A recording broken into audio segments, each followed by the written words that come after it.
Channel GK with me में। तो जैसा कि आपको पता है, हमने इंडियन पॉलिटिक्स की क्लासेस शुरू की हैं।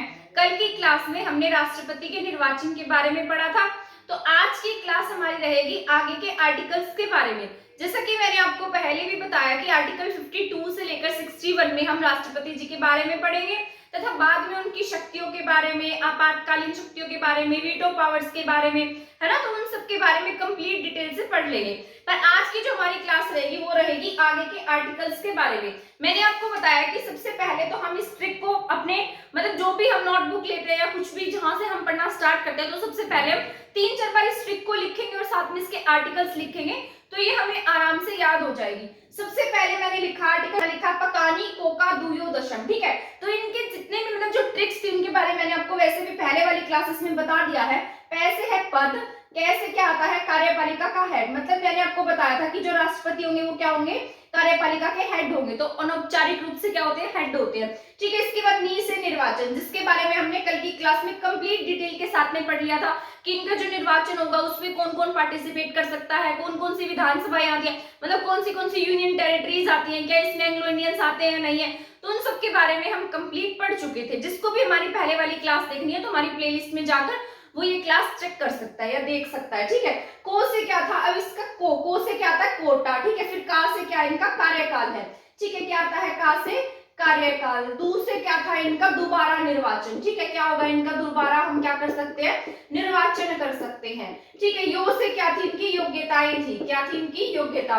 फिर द से क्या था, यहाँ पर दशा, क्या होगी इनकी दशा, यानी कि कंडीशंस क्या क्या होंगी। श से क्या था, शपथ, ठीक है। और मैं से क्या था, महाअभियोग, क्या था इनका, महाअभियोग, ठीक है। तो ये सभी के सभी पॉइंट्स जो है वो आज की क्लास में हम कंप्लीट कर देंगे। जितने भी हमारे आर्टिकल्स रह गए उनको कंप्लीट पढ़ लेंगे, ठीक है। वैसे आपका मेन क्या रहेगा यहाँ पर, महाअभियोग, ठीक है। और जैसे निर्वाचन आपका इंपॉर्टेंट था ना, मैंने आपको बताया था थोड़ा सा कंफ्यूजिंग होता है, उसी तरीके से महाअभियोग भी थोड़ा सा कंफ्यूजिंग होता है, तो उसको हम पूरा डिटेल के साथ में एक्सप्लेनेशन के साथ पढ़े। तो सबसे पहले इससे पहले हम क्या पढ़ चुके हैं, निर्वाचन यानी कि आर्टिकल 54 के बारे में पढ़ चुके हैं। तो आज की क्लास में हम पढ़ेंगे आर्टिकल 55 यानी कि कोटा। कोटा वैसे आपके एग्जाम के पॉइंट ऑफ व्यू से इतना जरूरी नहीं है, बस हमारा ये जान लेना जरूरी है कि कोटे में क्या होता है। तो कोटा कैसे निकाला जाता है, यहाँ पर टोटल वोट्स रखे जाते हैं प्लस उम्मीदवारों की संख्या होती है। यहाँ पर इसका मतलब ये होता है कि अगर राष्ट्रपति जी को कोई वोट मिलना है तो उसमें से आधे से जो ज्यादा वोट होती है ना वो राष्ट्रपति जी को मिलने चाहिए। जिस प्रकार से अभी ये 25 है तो 25 से एक ज्यादा वोट किसे मिलना चाहिए, राष्ट्रपति को मिलना चाहिए। या फिर जैसे 50 है तो 50 प्लस एक वोट क्या होना चाहिए, इनके पास होना चाहिए, मतलब आधे से एक वोट होना चाहिए। तो ये क्या होता है, कोटा होता है। तो कोटे को निकाला कैसे जाता है, जैसे टोटल वोट्स है, टोटल वोट्स बाय में जितने कैंडिडेट हैं उनकी संख्या प्लस क्या कर देते हैं, 1 कर देते हैं। अगर हम यहाँ पर ये +1 नहीं करते हैं तो यहाँ पर ये जो संख्या है ना वो बहुत ज्यादा आ जाती है। तो इसीलिए नीचे इसमें उम्मीदवारों की संख्या में हमें क्या करना पड़ता है, +1 करना पड़ता है, ठीक है। तो कोटा पाने के लिए क्या होनी चाहिए, इनके पास में जो जितने वोट्स है, मिनिमम वोट्स है, उनमें से एक ज्यादा होना चाहिए। तो ये क्या निकलेगा, हमारे पास कोटा निकल कर आएगा, ठीक है। तो कोटा किस में दिया गया है, आर्टिकल 55 में दिया गया है। इसके बाद मैंने लिखा आर्टिकल 56 में क्या दिया गया, इनका कार्यकाल। आप सभी को पता है आपके यहाँ पर राष्ट्रपति, उपराष्ट्रपति, प्रधानमंत्री सभी कितने साल के लिए बनते हैं, 5 साल के लिए बनाए जाते हैं। कुछ ही पोस्ट ऐसी होती है जिनका कार्यकाल 6 साल का रखा जाता है, या फिर उनका जो काम होता है ना वो बहुत ज्यादा होता है, इसलिए उनको 1 साल जो है वो ज्यादा दिया जाता है। परंतु हमारे यहाँ पर जो राष्ट्रपति जी हैं उनका कार्यकाल कितना है, इनका कार्यकाल 5 साल का है। तो यहाँ पर कार्यकाल आप सभी को पता है इनका कार्यकाल कितने साल का होता है, 5 साल का। अब जिस तरीके से हमारे यहाँ पर राष्ट्रपति जी कौन बनी है, द्रौपदी मुर्मू जी बनी है। तो 2000 कब बनी, 2022 में। 2022 से कब तक रहेगी, 2027 तक रहेगी, ठीक है। तो ये जितनी भी हमारी पूरी लिस्ट होगी ना, जो भी ईयर से रिलेटेड है या कौन से राष्ट्रपति जी कब रहे, ठीक है, या फिर नवनिर्वाचित कौन थे, निर्विरोध कौन थे, है ना, किसकी कार्यकाल में मृत्यु हो गई, कोई तरीके से जितने भी हमारे राष्ट्रपति जी से रिलेटेड क्वेश्चंस है ना, या किस किसने वीटो पावर्स का यूज किया, उन सब के बारे में भी हम पढ़ लेंगे। परंतु यहाँ पर हम जाने थे तो यहाँ पर द्रौपदी मुर्मू जी है 2022 से लेकर 2027 2027 तक ये रहेंगी राष्ट्रपति जी की कुर्सी पर, ठीक है। और ये कितने साल के लिए बनाई गई है? 5 साल के लिए बनाई गई है। यहाँ पर एक पॉइंट और भी नोट करने का है, जिस तरीके से अभी आपके यहाँ पर मोदी जी की सरकार है ना, क्या हमारे यहाँ पर मोदी जी की सरकार है, और जब भी इलेक्शन होंगे ना हमारे यहाँ पर, तो इलेक्शन होने के बाद अगर ऐसी कंडीशंस आती है कि ऐसा सोच लीजिए कि जो मोदी जी है ना, इनकी सरकार नहीं आती है, क्योंकि द्रौपदी मुर्मू जी तो बीजेपी की तरफ से बनी हुई है ना, और ऐसा सोच लीजिए कि इनकी सरकार नहीं आई, कोई और सरकार आ गई हमारे देश में, तो भी हमारे यहाँ पर जो द्रौपदी मुर्मू जी हैं वो राष्ट्रपति के पद पर बनी रहेंगी, ठीक है। तो इनको हटाया नहीं जाएगा। जिस तरीके से आपके प्रणब मुखर्जी थे, आपको याद है ना, प्रणब मुखर्जी कांग्रेस के टाइम में बने हुए थे, है ना, तो उसके बाद में मोदी जी की सरकार आई तो इनका कार्यकाल क्या हुआ? पूरा हुआ, उसके बाद ये अपनी कुर्सी से हटे थे। तो कार्यकाल पूरा होने तक क्या करते रहेंगे, मतलब क्या करेंगे? ये अपनी कुर्सी पर बने रहेंगे। तो ये पॉइंट आपको याद रखना है कि 5 साल इनका क्या होता है? कार्यकाल होता है। इसके बाद मैंने लिखा है दू में क्या आएगा आपका? दोबारा निर्वाचन, ठीक है। यहाँ पर कौन सा आर्टिकल था? 55, यहाँ था 56, और दे से क्या आएगा? 57, यहाँ पे क्या आएगा? 57, 58, 59, 60, 61, ठीक है। तो यहाँ पर दू से क्या आता है? दोबारा निर्वाचन। तो दोबारा निर्वाचन किस में दिया गया? आपके आर्टिकल 57 में। अब यहाँ पर दोबारा निर्वाचन से क्या संबंध है? तो जिस तरीके से आपका जब देश आजाद हुआ था तो उस समय आपके जो पहले राष्ट्रपति थे वो कौन बनाए गए थे? डॉक्टर राजेंद्र प्रसाद बनाए गए थे, है ना, आप सभी जानते हो उनके बारे में। तो वो कब बने थे? मतलब 2 बार क्या रहे? आपके देश के राष्ट्रपति रहे हैं। तो उसी प्रकार हमारे यहाँ पर कोई पाबंदी तो नहीं है, कोई भी व्यक्ति दोबारा क्या बन सकता है, मतलब उस पोस्ट के लिए इलेक्शन लड़ सकता है, हमारे यहाँ कोई पाबंदी नहीं है।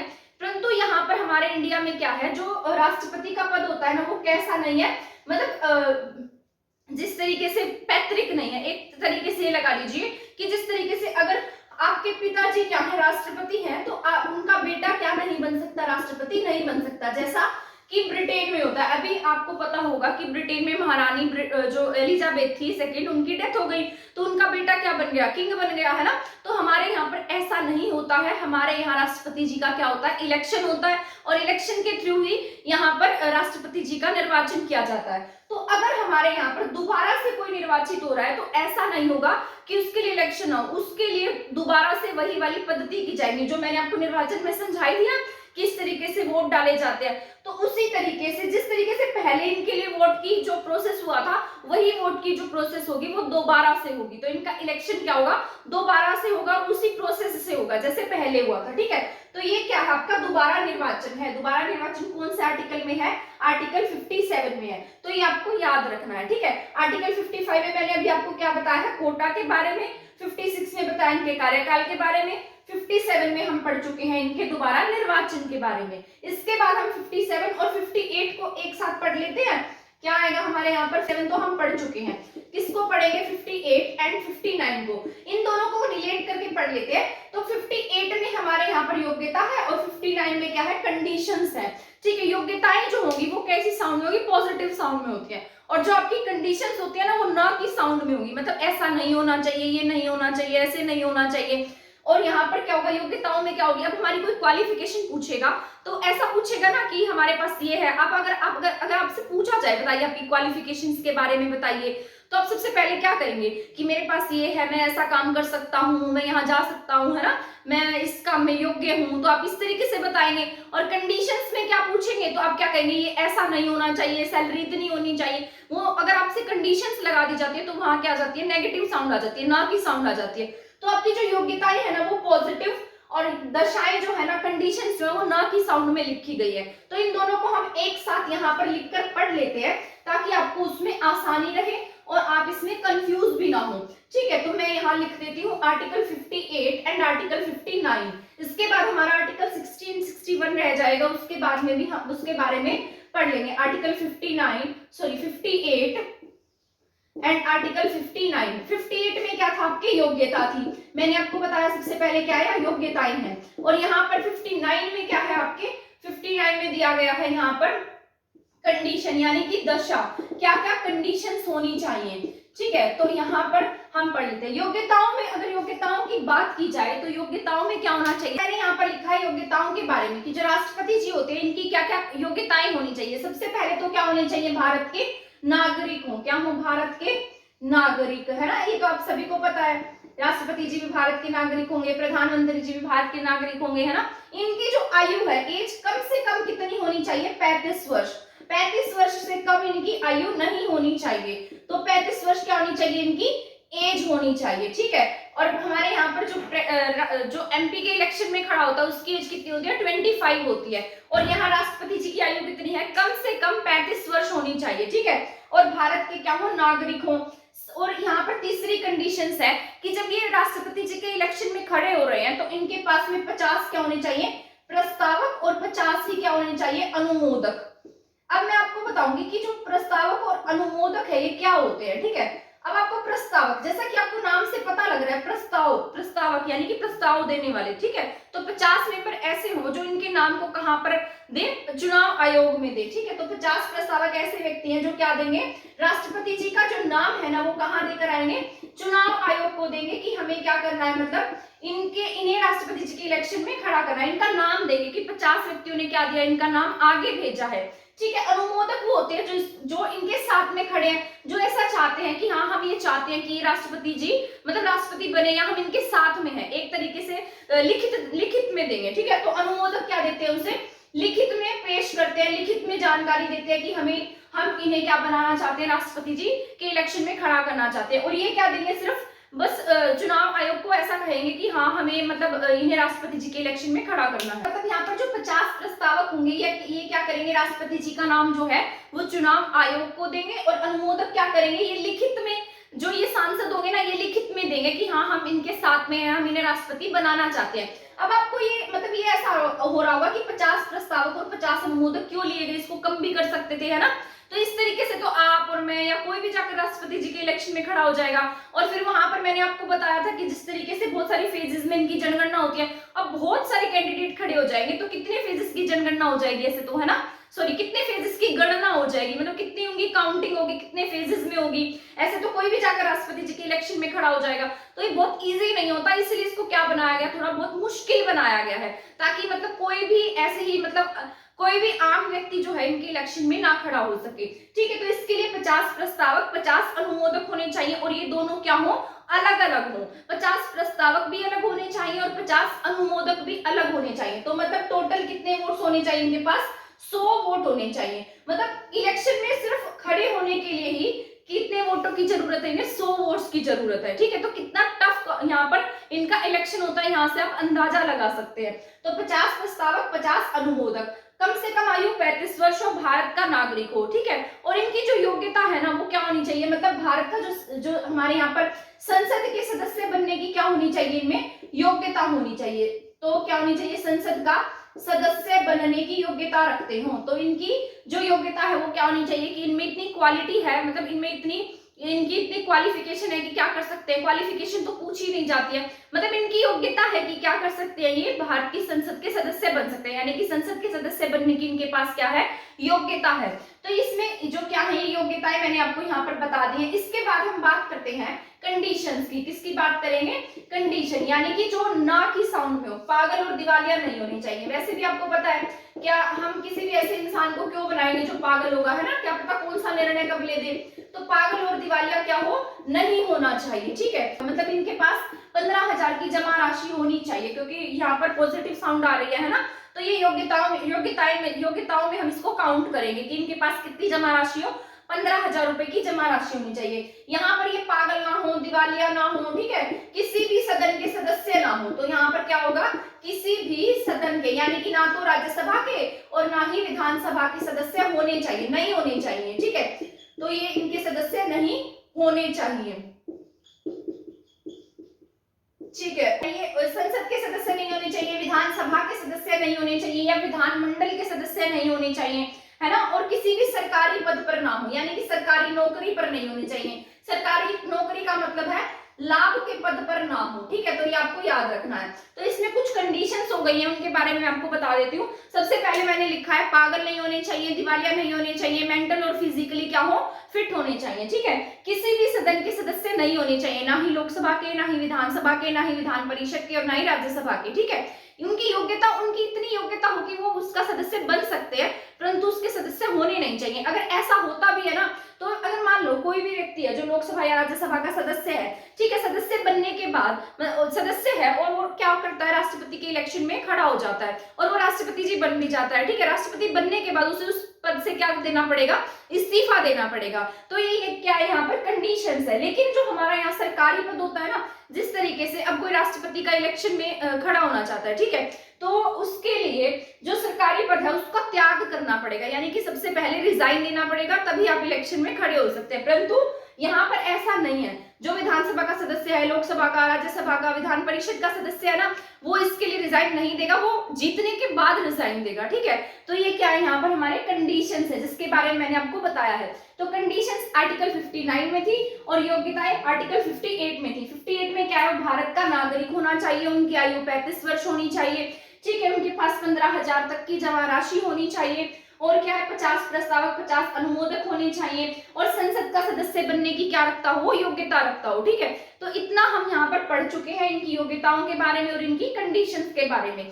आई होप आपको ये समझ में आ गया होगा। इसके बाद आर्टिकल 60 में तो सीधा शपथ ही दी गई है, ठीक है, 3 अक्षर की शपथ है। तो आर्टिकल 60 में क्या है, शपथ है। मैंने आपको जब अनुसूची पढ़ाई थी तब मैंने आपको बताया था कि जो राष्ट्रपति जी है, 3 लोग हैं जिनकी शपथ अनुसूची तीसरी में नहीं है, उसमें से राष्ट्रपति जी भी एक थे, ठीक है, जिसको मैंने आपको उस तरीके से याद कराया था, 3 अक्षर की शपथ और अनुसूची तीसरी। तो तीसरी अनुसूची में क्या है, शपथ है। तो इनकी जो शपथ है, राष्ट्रपति जी की शपथ कौन से आर्टिकल में है, आर्टिकल 60 में है, ठीक है। तो इनकी जो शपथ है वो कहां पर दी गई है, आर्टिकल 60 में दी गई है। तो अब आप इसको किस तरीके से याद रखेंगे, मतलब इनकी जो शपथ अनुसूची तीसरी में नहीं है, आर्टिकल 60 में है। और इन्हें शपथ कौन दिलाता है, जो सुप्रीम कोर्ट के जज होते हैं। कौन होते हैं, सुप्रीम कोर्ट के जो चीफ जस्टिस होंगे ना, वो क्या दिलाएंगे, इन्हें शपथ दिलाएंगे, ठीक है। अभी आपने देखा था द्रौपदी मुर्मू जी को भी हमारे चीफ जस्टिस ने क्या दिलाई थी, शपथ दिलाई थी, ठीक है। तो इन्हें शपथ कौन दिलाता है, चीफ जस्टिस दिलाते हैं। और ऐसा मान लीजिए कि एक समय ऐसा आता है जब सुप्रीम कोर्ट में चीफ जस्टिस जो है वो नहीं होते हैं, प्रेजेंट नहीं होते, किसी कंडीशन से बाहर गए होते हैं, या कुछ ऐसा हो जाता है कि जो सुप्रीम कोर्ट के जज है वो प्रेजेंट नहीं है। तो यहाँ के जो सीनियर मोस्ट जज होंगे ना सुप्रीम कोर्ट के, वो क्या करेंगे, इन्हें शपथ दिलाएंगे, ठीक है। तो ये पॉइंट्स जो है वो आपको याद रखना है कि इन्हें शपथ कौन दिलाता है, सुप्रीम कोर्ट के चीफ जस्टिस दिलाते हैं, ठीक है। इसके बाद हम पढ़ते हैं महाअभियोग के बारे में। महाअभियोग आपका बहुत ही ज्यादा इंपॉर्टेंट है और एग्जाम के पॉइंट ऑफ व्यू से भी बहुत ज्यादा जरूरी है, ठीक है। थोड़ा सा वैसे टफ टॉपिक है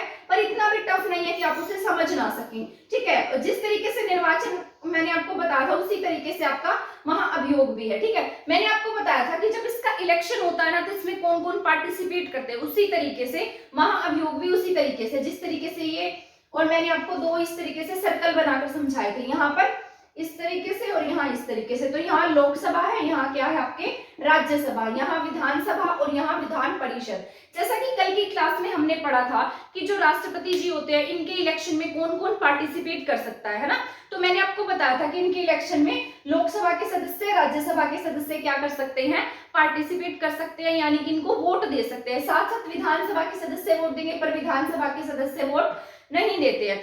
ऐसा महाभियोग में होता है। महाभियोग में जो लोकसभा है, राज्यसभा है, ठीक है, अगर इनके खिलाफ क्या लाना है, महाभियोग लाना है। महाभियोग का मतलब क्या होता है, इम्पीचमेंट, यानी कि इनको हटाना है, या किसी को इनके ऊपर शक हो गया है कि मतलब ये जो अपना काम है वो अच्छे से नहीं कर रहे हैं, तो 2 कंडीशंस में क्या लगाया जाता है, महाभियोग लगाया जाता है, यानी कि इनको हटाने की प्रक्रिया होती है एक तरीके की। तो महाभियोग जो शब्द है ना वो सिर्फ हमारे राष्ट्रपति जी के लिए ही प्रयोग किया जाता है, परंतु महाअभियोग जैसी प्रक्रिया बहुत लोगों के लिए प्रयोग होती है।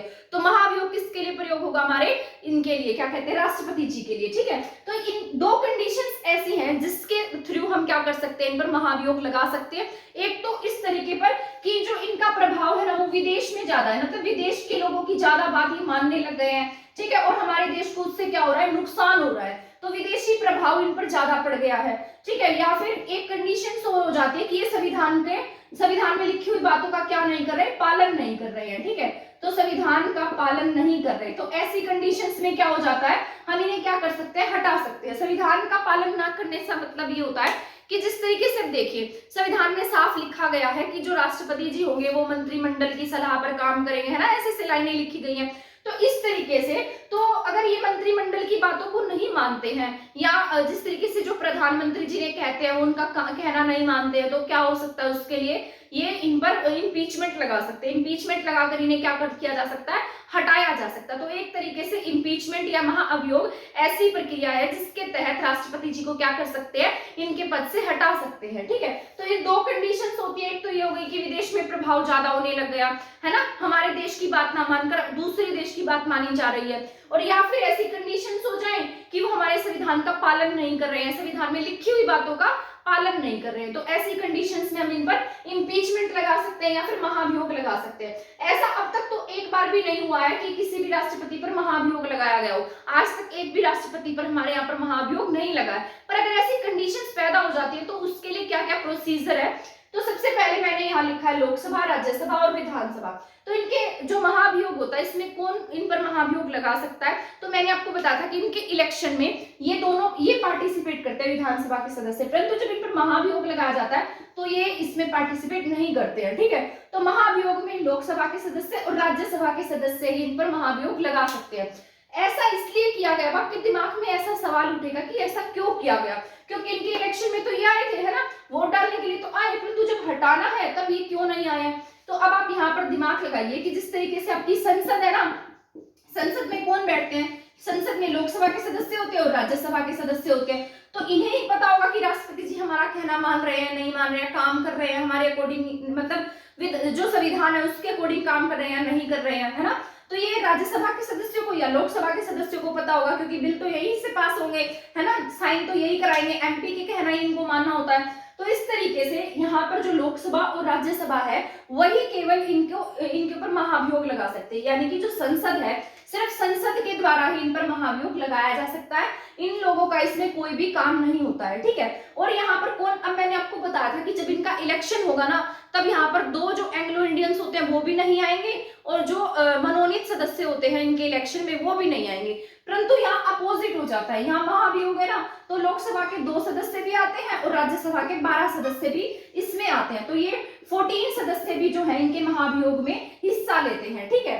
यानी कि ये इसको वोट देंगे, इनके खिलाफ वोट करते हैं। आगे मैं बताऊंगी कि कितने सदस्यों की जरूरत होनी चाहिए। तो यहाँ पर लोकसभा के 2, राज्यसभा के 12, तो टोटल 14 सदस्य जो है इनके महाभियोग में क्या करेंगे, भाग लेंगे, यानी कि वोटिंग करेंगे, इनके अगेंस्ट वोट कर सकते हैं, परंतु इनके इलेक्शन में ये नहीं आते। तो ये अपोजिट है, इसको याद रखना है। विधानसभा के सदस्य, विधान परिषद के सदस्य महाभियोग में नहीं आएंगे है ना, और यहाँ पर एंग्लो इंडियंस आएंगे और नॉमिनेटेड सदस्य भी इनको हटाने की प्रक्रिया में शामिल होंगे। ठीक है, तो यहाँ तक मैंने आपको बता दिया कि इसमें कौन से सदस्य आते हैं, लोकसभा, राज्यसभा, साथ साथ ये 14 सदस्य है और प्लस में 2 सदस्य है। ठीक है, तो ये आपको याद रख लेना है। इसके बाद हम बात करते हैं कि जो महाभियोग है ना वो कितने, मतलब यहाँ पर कितनी वोटिंग होनी चाहिए, इनके ऊपर महाभियोग लगाने के लिए कितने सदस्यों की अनुमति होनी चाहिए, और कितने ऐसे वोट, अगर इनको इतने वोट, इनके खिलाफ इतने वोट डल गए हैं तो इनके खिलाफ महाभियोग पारित हो गया है। तो ऐसी जो कंडीशंस है ना उसके बारे में भी मैं आपको बता देती हूँ, क्योंकि मतलब किस तरीके से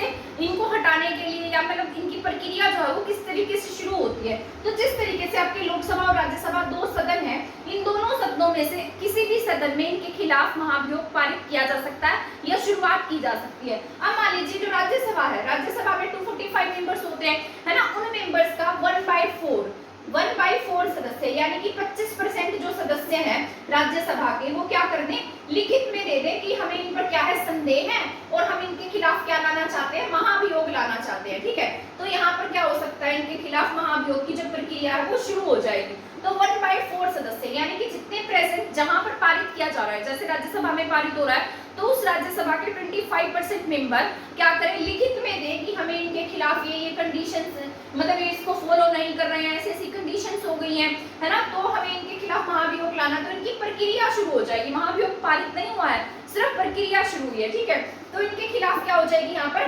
प्रक्रिया शुरू होगी। तो आपसे एग्जाम में कई बार पूछ लेता है कि महाभियोग की प्रक्रिया शुरू करने के लिए कितनी वोटिंग की जरूरत होगी या कितने सदस्यों की जरूरत होगी, तो 1/4 सदस्य, यानी कि 25% सदस्यों की क्या होती है, इसमें आवश्यकता होती है।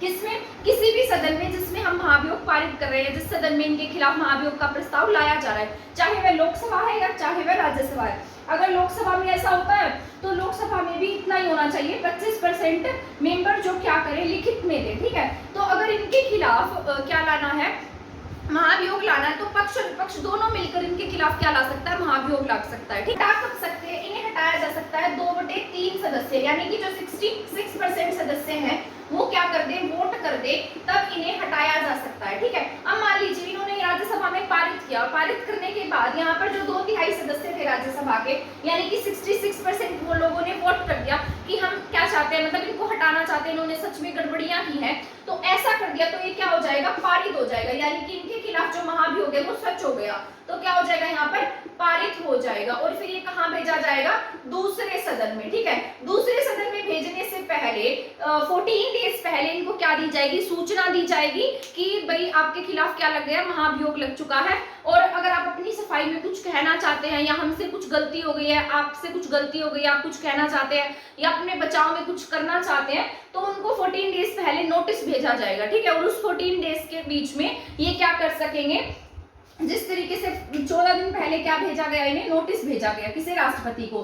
ठीक है, अब मान लो राष्ट्रपति जी की गलती नहीं थी, विदेशी उसमें नहीं थे, वो विदेशी प्रभाव में नहीं थे, या फिर मान लीजिए संविधान के उसमें नहीं थे, मतलब संविधान का पालन कर रहे थे, तो अपनी सफाई देनी है इनको, तो 14 डेज पहले ये क्या करेंगे, या तो ये खुद वहां पर प्रेजेंट होंगे, कहां पर, संसद में, या संसद में नहीं, सॉरी, वहां पर जहां से इनके खिलाफ महाभियोग पारित किया गया है, या तो ये खुद प्रेजेंट होंगे, या किसको भेजेंगे, अपने किसी वकील को भेजेंगे। ठीक है, अगर ऐसा होता है, अगर इनकी बात सच निकल आती है, या फिर ये सभी सदस्य से सहमत हो जाते हैं, तो इनके खिलाफ महाभियोग नहीं लगेगा, और अगर ये इनकी बातों से सहमत नहीं होते हैं, या फिर इन्हें ऐसा लगता है कि ऐसा नहीं था, ये झूठ बोल रहे हैं, तो इनके खिलाफ जो महाभियोग है वो पारित कर दिया जाएगा। तो दो कंडीशंस हो सकती है, इनको अपनी सफाई देने का भी क्या होता है, अधिकार होता है, ये अपने एक वकील को भेज सकते हैं, या फिर खुद भी वहां पर प्रेजेंट हो सकते हैं। तो इस तरीके से जो महाभियोग की प्रक्रिया है वो पूरी की पूरी काम करती है।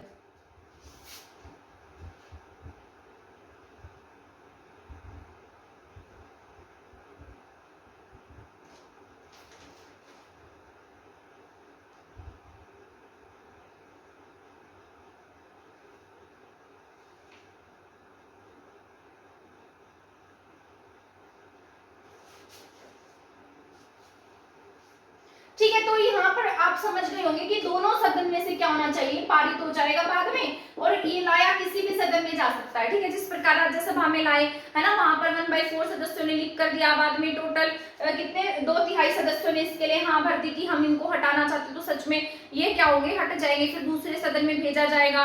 14 डेज पहले इनको क्या दी जाएगी, मतलब इसके लिए 14 डेज पहले इनको 14 डे का नोटिस भेजा जाएगा, इनको हटाने से पहले ये क्या कर सकते हैं, अपनी सफाई भी दे सकते हैं कि मैंने ऐसा नहीं किया था, तो ये क्या करेंगे, वहां पर अपनी जो क्लैरिफिकेशन है वो दे सकते हैं। तो 61 क्या था, पूरा का पूरा महाभियोग के बारे में था कि इनको किस तरीके से हटाया जा सकता है। तो आई होप आपको ये जितना भी मैंने आपको समझाया आर्टिकल 52 से लेकर आर्टिकल 61 तक वो आपको कंप्लीट समझ में आ गया होगा।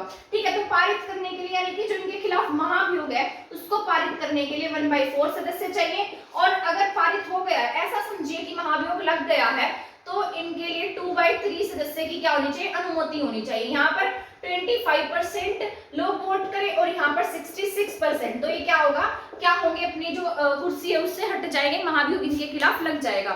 ऐसा माना जाएगा कि इन्होंने जो गड़बड़ियां की थी वो सच में ऐसी थी, परंतु आज तक तो ऐसा हुआ नहीं है कि हमारे किसी भी राष्ट्रपति के खिलाफ महाभियोग लगा हो, और हम तो ऐसी उम्मीद करेंगे कि आगे भी ऐसा कभी कुछ ना हो। ठीक है, तो इसके बाद हम पढ़ेंगे, ये आज की क्लास जो है वो हमारी कंप्लीट हो चुकी है। आज की क्लास में हमने कोटा के बारे में, है ना, तो इन मतलब जितने भी हमारे आर्टिकल्स थे उन सब के बारे में पढ़ लिया है। आर्टिकल 52 से लेकर 61 तक हम कंप्लीट पढ़ चुके हैं। आई होप आपको मेरी ये क्लास पसंद आई होगी। तो नेक्स्ट क्लास जो हमारी रहेगी वो रहेगी राष्ट्रपति की शक्तियों के बारे में, जिस तरीके से इनकी कार्यपालिका शक्तियां क्या हैं, आपातकालीन शक्तियां क्या हैं, वीटो पावर्स क्या है, उन सब के बारे में भी हम नेक्स्ट क्लासेस में जान लेंगे। 3-4 क्लासेस में हम राष्ट्रपति जी को कंप्लीट पढ़ देंगे, और ताकि आपके एग्जाम में कोई भी क्वेश्चन आए तो आपका रह ना जाए। तो एसएससी सीजीएल जिस तरीके से स्टेट पीसीएस एग्जाम है, उन सब के लिए ये आपकी जो क्लास है ना वो बहुत इंपॉर्टेंट है। आई होप आपको ये क्लास पसंद आई होगी। अगर आपको मेरी क्लास पसंद आती है तो मेरे चैनल को सब्सक्राइब करना और मेरी वीडियो को शेयर करना ना भूलें। इसी तरीके से और क्लासेस देखने के लिए हमारे चैनल के साथ बने रहिए। थैंक यू, धन्यवाद।